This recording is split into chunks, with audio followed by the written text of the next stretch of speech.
The heart monitor beeped steadily in room 412 of Mercy General Hospital as the late afternoon sun cast long shadows across the sterile floor. Each sound precisely timed, each beat carrying a message only a naval intelligence officer would understand. My wife Sarah stood beside my bed, holding Dr. Peters' hand, both of them watching the life support machines. "It's time to let him go," she whispered, her voice carrying a hint of anticipation rather than grief. James would have wanted peace, but they didn't know I could hear everything. Didn't realize that each beep of that heart monitor was actually Morse code, a message being recorded by my lawyer in the next room. Before I tell you how a 65-year-old retired cryptography expert turned his own coma into a trap, let me know in the comments, have you ever caught someone plotting against you while they thought you were helpless? My name is James Anderson. For 35 years, I worked in naval intelligence, specializing in codes, signals, and psychological warfare. Now I lay perfectly still, unable to move or speak, but my mind was sharp as ever. The poison they'd slipped into my evening tea had paralyzed my body, just as they planned. What they didn't know was that I'd been trained to control my heart rate, to send messages through the smallest changes in rhythm. The same skills I'd taught hundreds of operatives during my career. Sarah leaned closer to Dr. Peters, their whispers about my $8.3 million estate carrying clearly in the quiet room. The lawyer would be here in exactly 7 minutes, just enough time to complete my final message. ... Confession recorded. ... Evidence secured. The monitor beeped steadily, each sound a letter, each letter building their conviction. "Let's begin the shutdown procedure," Dr. Peters said, reaching for the machines. That's when the door opened. My lawyer stood there, police officers behind him. "Before you do that," he said, holding up a laptop, "you might want to hear what Commander Anderson has been telling us through that heart monitor for the past 3 days. Sarah's face went white.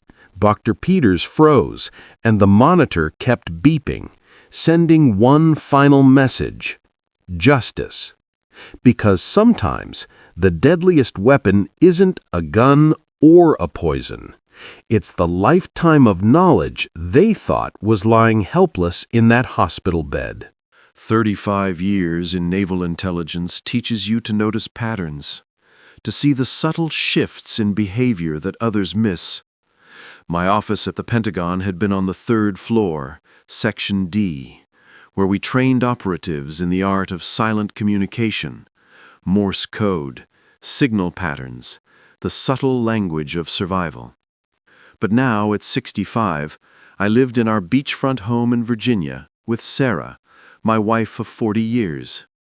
The house echoed with memories, family photos on walls, awards from my service years, citations for cryptography excellence, the Distinguished Intelligence Medal hanging in my study. Sarah and I had met during my second tour. She was a civilian contractor, beautiful, intelligent, patient with my long deployments and classified assignments. We built a life together, a solid marriage, or so I thought. The changes started small, almost imperceptible to anyone without my training. Sarah's phone calls becoming more frequent, always stepping outside to take them. Her perfume changing to something expensive, new clothes, late-night texts. The same patterns I'd documented hundreds of times during intelligence operations. Then came Dr. Michael Peters. "Just a routine checkup," Sarah had said. "You need to take better care of yourself, James." But I recognized the look they exchanged, the micro-expressions, the subtle body language. 20 years of interrogation experience teaches you to read people, to see beneath the surface. My security system caught everything. The same technology we'd used in the field. High-definition cameras, directional microphones, motion sensors. The footage showed Sarah meeting Peters in coffee shops, parks, hotel lobbies. Always careful, always watching for surveillance. But they didn't know about my training, about the skills that had kept me alive in places where trust meant death. The evening tea became our ritual, Sarah insisting it would help me sleep. "You seem so tired lately, James," she'd say, watching me drink, her left eye twitching slightly, a tell I'd documented in countless intelligence reports, the same twitch I'd seen in assets about to betray their handlers. I started testing the tea, using techniques from my field operation manual. The results confirmed my suspicions, but I kept drinking, kept watching, kept gathering evidence. Because in intelligence work, timing is everything. And I needed them to think their plan was working perfectly. The cameras recorded their late-night meetings, their whispered conversations about my estate, about life insurance policies, about grief counseling groups for after. Each piece of evidence carefully logged, each conversation recorded, just like I'd done for 30 years in the field. Sarah never knew about the offshore accounts, the hidden assets, the security protocols still in place. She thought she knew everything about her retired husband, but a lifetime in intelligence teaches you to keep some secrets, even from those closest to you. Dr. Michael Peters entered our lives on a misty autumn morning. His credentials seemed perfect. Chief of Medicine at Mercy General, 20 years of practice, board certifications covering every wall. But my intelligence training spotted the inconsistencies immediately. The way his eyes lingered too long on our family photos, how he asked detailed questions about my military pension, his careful study of our beach house during that first home visit. Sarah's behavior changed the moment he arrived, subtle shifts that only someone with decades of surveillance experience would notice. Her posture straightening when he entered the room, her laugh becoming younger, more deliberate. The same patterns I'd seen in countless counterintelligence operations. Their performance was almost perfect, professional concern from him, devoted wife from her. But they didn't know about the microscopic cameras I'd installed throughout our home, standard intelligence gathering equipment. The footage revealed everything: late-night medical consultations when I was supposedly sleeping, whispered conversations in the garden, secret meetings at coffee shops across town. "Your husband's condition concerns me," Peters would say, loud enough for anyone to hear, then quieter when they thought they were alone. "The estate transfer needs to look natural." Sarah's responses became more calculated, more rehearsed. "James has been so tired lately," she'd tell our friends, setting the stage, building their cover story, just like we'd trained agents to do during the Cold War.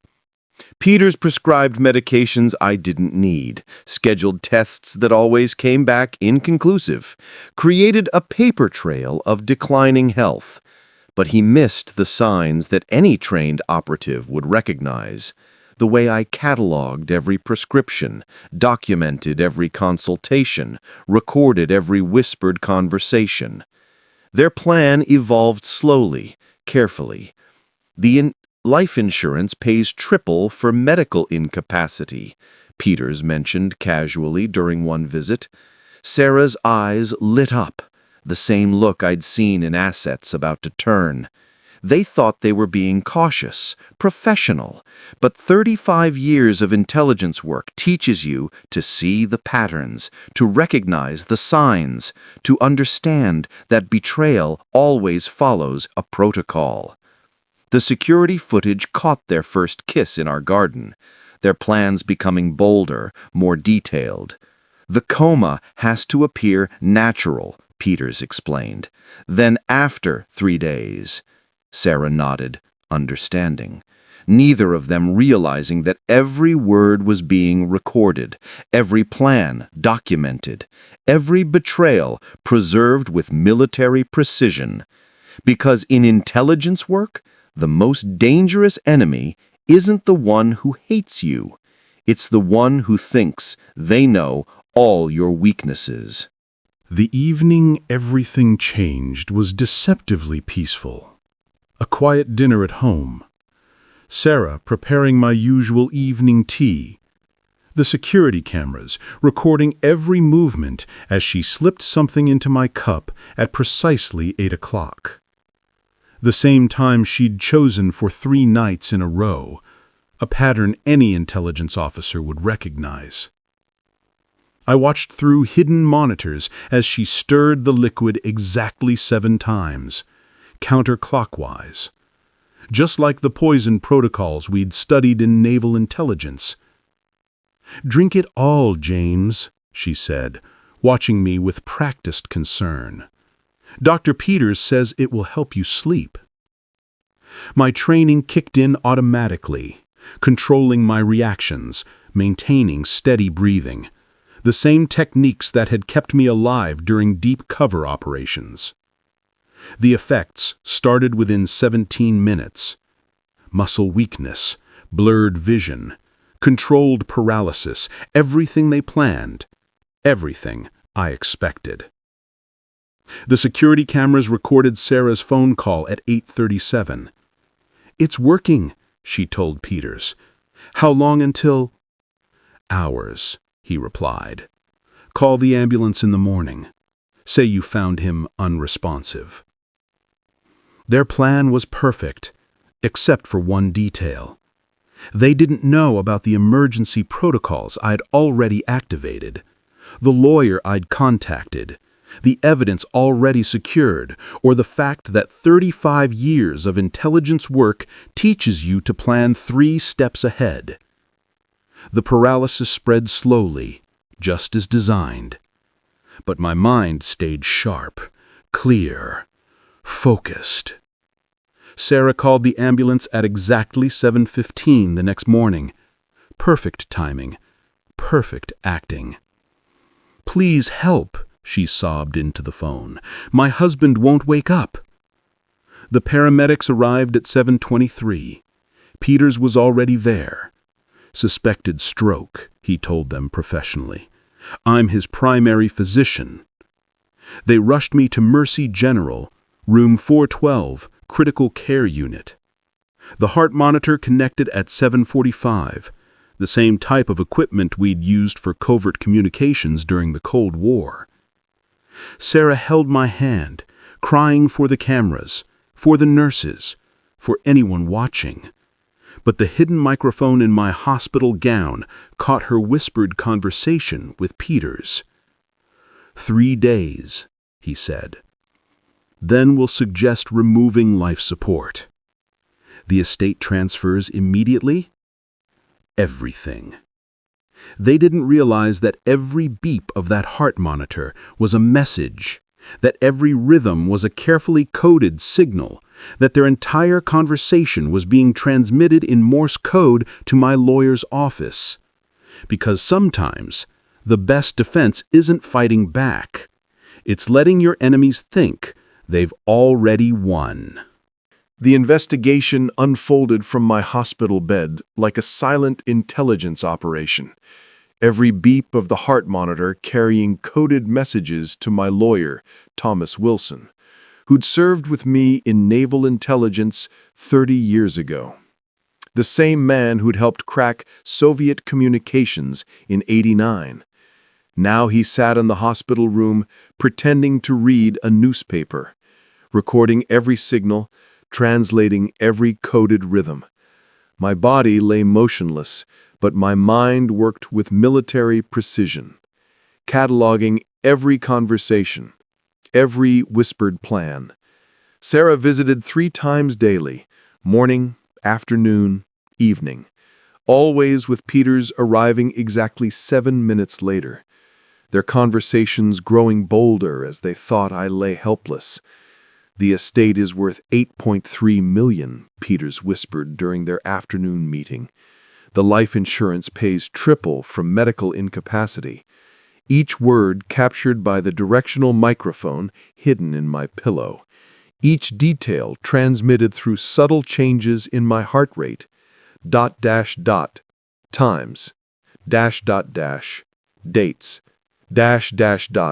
account numbers. Wilson recorded everything, the same protocols we'd used during embassy surveillances.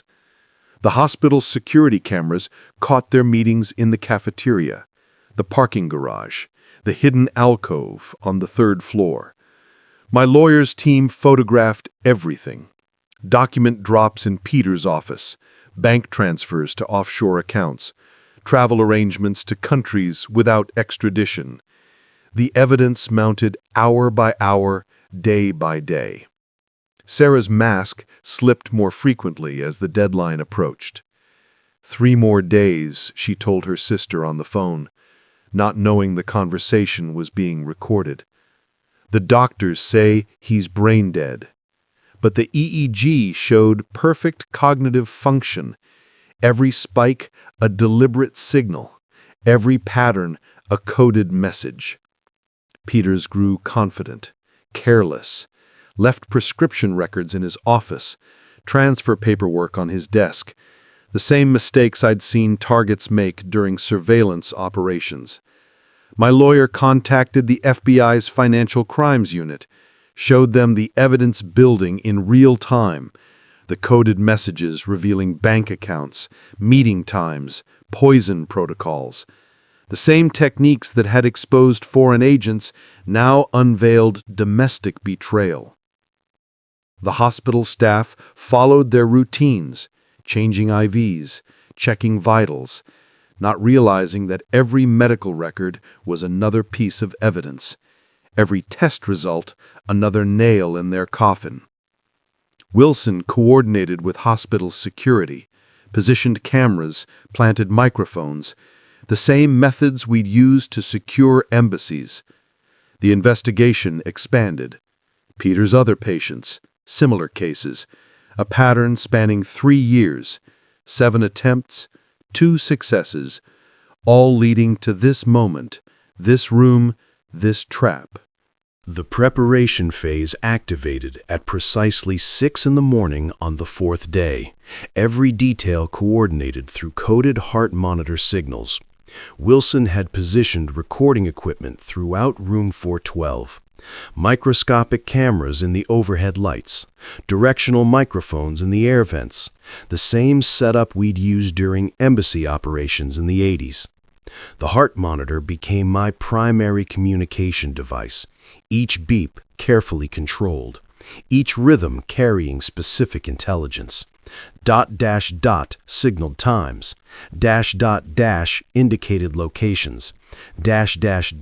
marked key conversations.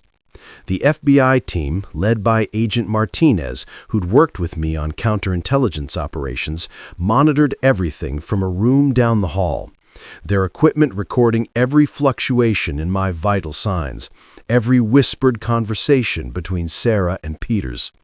The hospital security system had been quietly upgraded. New cameras installed in the corridors, motion sensors in the stairwells, the same security grid we'd used to protect diplomatic compounds.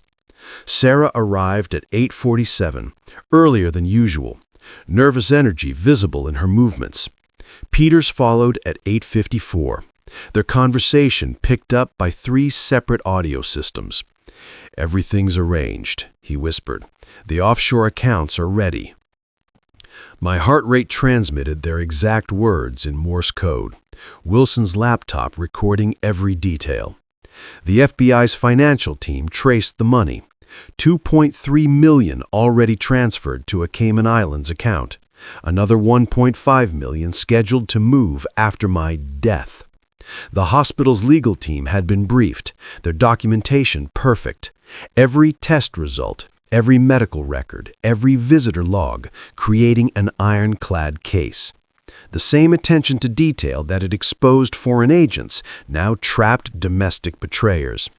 At 1 in the afternoon, Peters submitted the final paperwork. Terminal condition, no brain activity, family's decision to withdraw care. Each document photographed, each signature recorded, each lie documented. Wilson coordinated with the district attorney's office, building the case methodically, the same way we'd constructed evidence files during Cold War operations. The hospital chaplain was actually Agent Thompson, his collar concealing a high-frequency transmitter. The grief counselor, Agent Chen, her tissues hiding a digital recorder. Every person in position, every angle covered, every escape route blocked.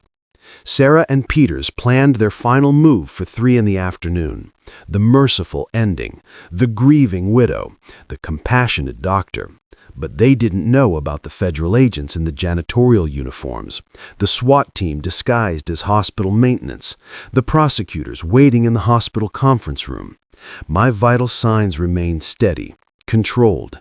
Each beep sending another piece of evidence, another coded confession, another nail in their conspiracy. The same techniques that had protected national secrets now protected justice. Because in intelligence work, the most dangerous weapon isn't a gun or a poison. It's patience, precision, and the ability to let your enemies think they're winning until the moment the trap closes. Wilson made final checks of all recording devices, synchronized the surveillance feeds, positioned the backup teams. Everything had to be perfect, just like every operation I had ever run, because in this game there would be no second chances. The final phase of the operation began at exactly 2 in the afternoon, 1 hour before Sarah and Peters planned to end my suffering. Agent Martinez positioned his teams with military precision. 2 agents disguised as nurses at the East Corridor. 3 more as maintenance staff near the elevators. The same tactical grid we'd used for embassy extractions. Wilson sat in his usual chair, newspaper hiding his laptop. Every beep of my heart monitor feeding directly into the FBI's surveillance system. Sarah arrived early, wearing black, appropriate for a widow-to-be. Peters followed 5 minutes later, death certificate already prepared. The hidden cameras caught their final planning session in the hospital chapel. "Everything's ready," he whispered. "The accounts are transferred. The travel arrangements? 2 tickets to Belize, departing tonight. Every word recorded. Every plan documented." The hospital staff had been quietly replaced with federal agents. Nurse Johnson was actually Agent Kelly, counterintelligence. The respiratory therapist, Agent Zhang, tactical operations. Even the cleaning crew were FBI. The same infiltration techniques we'd perfected during the Cold War. At 2:30, Sarah made her final phone call to her sister, to the insurance company, to the estate lawyer, not knowing that every conversation was being recorded in 3 different formats. Peters prepared the final paperwork. Natural causes, family's request, peaceful passing.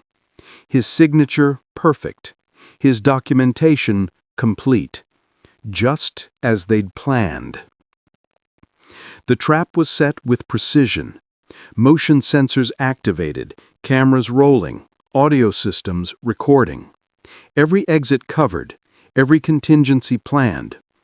My heart rate remained steady, controlled. Each beat sending coded confirmations to Wilson's laptop. ... They're in position. ... Evidence secured. ... Execute on signal. The same communications protocols that had saved lives during covert operations now prepared to deliver justice. Sarah checked her watch, 2:45. Peters reviewed the death certificate one last time. both of them watching the clock, waiting for their moment, not knowing that every second brought them closer to their own trap. Because in intelligence work, the perfect operation isn't about weapons or force. It's about timing, precision, and letting your targets walk willingly into their own exposure.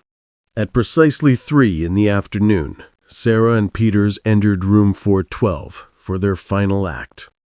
The heart monitor continued its steady rhythm, each beep carrying coded confirmation to Wilson's laptop. Execute Operation Endgame. Sarah took her position by my bedside, tears ready. Peters stood at the medical console, hand hovering over the life support controls, the hidden cameras recording every angle, every expression, every subtle movement. "It's time to let him go," Sarah whispered, her voice carrying clearly through 3 separate microphones. "He would have wanted it this way." Peters nodded professionally, maintaining his doctor's facade. "I'll begin the procedure now." But before his hand could reach the controls, my heart rate changed pattern. ... The signal Wilson had been waiting for. The message that would expose everything. My lawyer stood up, newspaper dropping. "Before you do that," he said clearly, "perhaps you'd like to explain the $8.3 million transfer to your Cayman Islands account." Sarah's face went white. Peters froze. The heart monitor continued its rhythmic accusation, spelling out dates, times, account numbers. What are you talking about?" Sarah stammered. But Agent Martinez was already entering, badge displayed, teams moving with practiced precision. "The commander has been communicating with us for 3 days," Wilson explained. "Every beep of that monitor is Morse code. Every rhythm a testimony." Peters tried to reach the door, found it blocked by Agent Kelly. "The travel arrangements to Belize were a nice touch," Martinez added. "Non-extradition country. First-class tickets, very thorough." Sarah collapsed into a chair as the evidence was presented. The recorded conversations, the bank transfers, the poison protocols, each detail transmitted through my controlled vital signs. Each piece of evidence gathered through decades of intelligence experience. "Impossible," Peters whispered. "He's in a coma." That's when I opened my eyes, sat up slowly, years of training allowing me to control my responses, to time this moment perfectly. Naval intelligence teaches you many things, including how to let your enemies think they've won. The FBI teams moved in, handcuffs clicking, rights being read. Sarah's tears now real, Peter's professional mask shattered. The same tactics that had exposed foreign agents now revealed domestic betrayal. Because in intelligence work, the most powerful weapon isn't strength or speed. It's the ability to lie perfectly still. Watch your enemies reveal themselves and strike when they least expect it. The exposure phase unfolded exactly as 3 decades of intelligence operations had taught me to expect. The hospital corridor filled with FBI agents, local police, federal prosecutors, all watching as Sarah and Peters were led away in handcuffs. The evidence presentation began in the hospital's main conference room. Wilson connected his laptop to the large screen. The heart monitor data displayed in perfect Morse code transcription. "Let me show you what Commander Anderson has been telling us," he announced to the assembled investigators. The recordings played chronologically, every conversation, every whispered plan, every financial transaction. Sarah's face crumbled as she heard her own voice plotting my death. Peters maintained his professional facade until the bank records appeared. $8.3 million in transfers, account numbers, dates, times, all transmitted through carefully controlled heart rhythms. The district attorney stood at the front of the room. "In 30 years of prosecution," she said, "I've never seen evidence this precise." The hospital administrator watched in shock as Peter's other cases were revealed. 7 attempts, 2 successes, a pattern spanning 3 years, all exposed through 1 failed attempt. The insurance investigators arrived next, their audit revealing falsified policies, forged signatures, backdated documents. Each detail I'd transmitted through the heart monitor now projected on the screen. Sarah's sister sat in the back row, crying, watching her siblings' perfect mask dissolve. The commander's intelligence training served him well, Agent Martinez explained. Every medical device became a communication tool. Every hospital protocol an opportunity for surveillance. The media gathered outside, headlines already writing themselves. Naval Intelligence Officer exposes murder plot through heart monitor. Coma patient catches killers using Morse code. Peters finally broke under questioning, confessed to everything. The poison protocols, the offshore accounts, the escape plans. Sarah followed soon after, her tears now genuine, her carefully constructed plot exposed by the same man she'd thought helpless. Because in intelligence work, the greatest victory isn't in the capture. It's in letting your targets realize how completely they've been outmaneuvered. The next 48 hours unfolded with the precise efficiency of a completed intelligence operation. The federal courthouse filled with spectators as Sarah and Peters faced the judge, their guilty pleas echoing through the chamber. Attempted murder, conspiracy, financial fraud. The sentences came down hard. 25 years each, no possibility of early release. The evidence I'd gathered through the heart monitor proved irrefutable. Every coded message, every recorded conversation, every financial transaction documented with military precision. The FBI's forensic team recovered all the stolen funds, $8.3 million from the Cayman accounts, $2.5 million in pending transfers, even the first-class tickets to Belize, never to be used. The hospital launched a complete investigation of Peter's practice. 7 other suspicious deaths reopened, 2 families finding closure, justice spreading like ripples in a pond. My house feels different now, peaceful. The security systems remain active, force of habit from decades of service, but now they protect memories instead of secrets. Wilson visits often, not as a lawyer but as a friend. We share coffee in my study, surrounded by medals and citations, discussing old operations, Cold War missions, and one final victory achieved through patience and precision. The naval intelligence community responded with professional pride. Training programs updated to include my heart monitor technique. New protocols established for covert medical communication. My case becoming a teaching model for future operators. Sarah writes letters from prison, asking forgiveness, seeking understanding. But some betrayals go too deep. Some wounds only time can heal. Peters broke completely, confessed to everything. His medical license revoked, his reputation destroyed, his perfect facade shattered by the same skills he'd dismissed as an old man's past. The support group for victims of medical fraud invited me to speak, share my story, help others protect themselves. Your experience gives us hope, they say. The same skills that once protected national secrets now guard personal ones. Every morning, I still check my security systems, review the cameras, monitor the sensors. Old habits from a lifetime of service, but now I sleep peacefully, knowing that justice, like intelligence work, requires patience, precision, and the wisdom to let your enemies think they've won, until the moment they realize they never had a chance.